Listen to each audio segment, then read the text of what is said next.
إن هذا القرآن يهدي للتي هي أقوم ويبشر المؤمنين.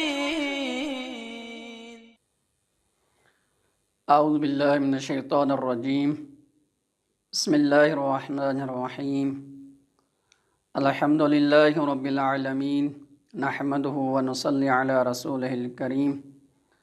أما بعد، فقد قال الله تبارك وتعالى في القرآن المجيد: بسم الله الرحمن الرحيم. ألف لام ميم، تلك آيات الكتاب الحكيم، هدى ورحمة للمحسنين. قال المعصوم عليه السلام: من لم يشكر المنعم من المخلوقين لم يشكر الله عز وجل. سب खां पहिरियां मासूम जे इन्ही फ़रमान खे मद्देनज़र रखंदे ऐं पंहिंजे पाण ते फ़रीदो सम्झंदे मां निहायत ई थोराइतो आहियां ऐं मशकूर आहियां जामे रुहानियत सिंध मुक़ीम क़ुमुल मुक़द्दसा जे तमामु बरादरान जो जेके ही ज़हमतूं करे रहिया आहिनि, ख़ुसूसन ही जेका मीडिया वारी टीम आहे। अल्लाह तबारक व तआला इन बरादरनि जे तौफ़ीक़ात ख़ैर में इज़ाफ़ो फ़रमाए इंशाअल्लाह। ॾिसो, अॼु जे हिन दौर में जेको दौर टेक्नोलॉजी जो दौर आहे, जेको दौर हर हिकु नंढे ऐं वॾे वटि मोबाइल लैपटॉप जो दौर आहे, ऐं हिन दौर में इंसान पूरी कोशिश इहो कंदो आहे त अहिड़ा कम करे जंहिंमें अल्लाह जी रिज़ायत हुजे। पोइ उहे कम कीअं कंदो, उहे कहिड़ा नमूने अमल आहिनि असांजे लाइ, जिन्हनि नमूने अमल वारनि खे ॾिसी करे, उन्हनि आइडियल शख़्सियतनि खे ॾिसी करे असां पंहिंजे औलाद खे, असां पंहिंजे फ़र्ज़ंदान खे, असां पंहिंजे नौजवाननि खे इहो नमूने अमल ॿुधाए करे उहे नौजवान उन आइडियल ऐं उन उसवे हसना खे ॾिसी करे पंहिंजी ज़िंदगी खे बि अहिड़े तरीक़े सां सुधारिन।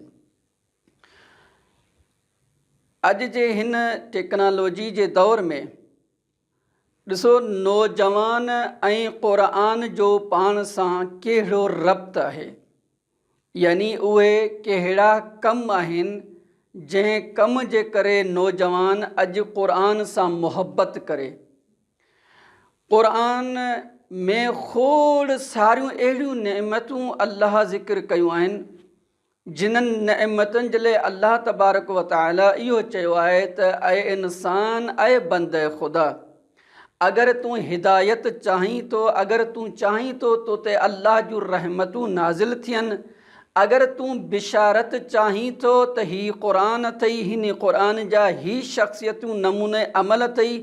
इन्हनि शख़्सियतनि ऐं इन्हनि नमूने अमल शख़्सियतनि ऐं आइडियल खे तूं उन जे सीरत खे अपनाईंदे त तूं हिन दुनिया में बि कामयाबु आहीं त आख़िरत में बि कामयाबु आहीं। उन्हनि शख़्सियतनि मां हिकु शख़्स हज़रत लुक़मान हकीम आहे, जंहिंजे नाले ते हिकु सूरे क़ुरान बि आहे। उन सूरे क़ुरान जे लाइ खोड़ सारियूं फ़ज़ीलतूं बयानु कयूं वियूं आहिनि। उहो हज़रत लुक़मान जेको पंहिंजे फ़र्ज़ंदनि खे मुख़्तलिफ़ शयूं बयानु करे इहो चए त ऐं मुंहिंजा पुट ही शयूं अपनाईंदे त तूं हिन दुनिया में कामयाबु रहंदे त आख़िरत में बि कामयाबु रहंदे। इन नसीहतनि खे ऐं इन ॻाल्हियुनि खे अगरि अॼु जो नौजवान इन शख़्सियत खे नमूने अमल क़रार ॾे त उहो नौजवान अगरि कामयाबी चाहे थो त हिन शख़्सियत खे नमूने अमल क़रार ॾे त उहो नौजवान हिन दुनिया में बि कामयाबु आहे त आख़िरत में बि कामयाबु आहे।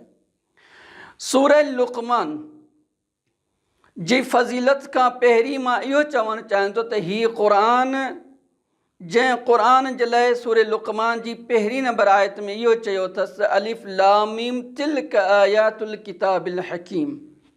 अलिफ लाम मीम हुरूफ़ मुक़त्तयात, खोड़ सारनि खे इहो इल्मु आहे त हुरूफ़ मुक़त्तयात जूं मुख़्तलिफ़ तफ़सीरूं ऐं मुख़्तलिफ़ बयानात आहिनि।